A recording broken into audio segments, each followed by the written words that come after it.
फैसल वाडा साहब फरमा रहा वा कि तहरीके इंसाफ ते पाबंदी लगनी ही लगनी ने। असल च रिपोर्ट है ने इन्हां दे अंदर खबरां फीड कीतियां जांदियां वा, या इस तरह कह लो कि मैं नहीं बोलदी, मेरे विच मेरा यार बोलदा।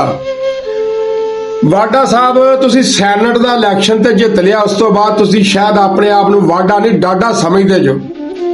जनाब जो 8 फरवरी नूं इलैक्शन होया आया कि उहदे विच तहरीके इंसाफ ते पाबंदी नहीं सी, वो असीं पीडीए की तरफों इलैक्शन लड़िया, बल्ले ते सुंबल दे उत्ते इलैक्शन लड़िया।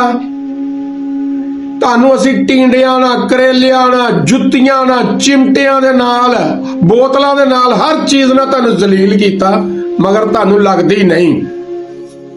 फैसलाबाद की बड़ी एक नामवर शख्सियत सी, उन्होंने 2 साल पहले फरमाता ही कि इलैक्शन जड़ा वा ना वो फरवरी मार्च के दरमियान होएगा।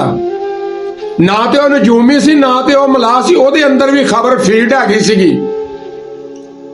सरकार तुसी पाबंदी ला सकते जो, लगा लो। इत्थे इस दिल दे उत्ते किद्दां पाबंदियां लाओगे लोगों के उत्ते?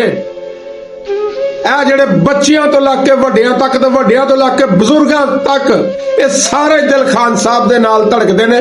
ਅੱਗੇ ਵੀ ਪਾਬੰਦੀ ਲਾਈ ਆ, ਤੁਸੀਂ ਉਹਦੇ ਉੱਤੇ ਕਾਗਜ਼ੀ ਲਾ ਕੇ ਵੀ ਵੇਖ ਲਓ। ਅਲਹਮਦੁਲਿल्लाह, इमरान खान जिंदाबाद, पाकिस्तान पाइंदाबाद।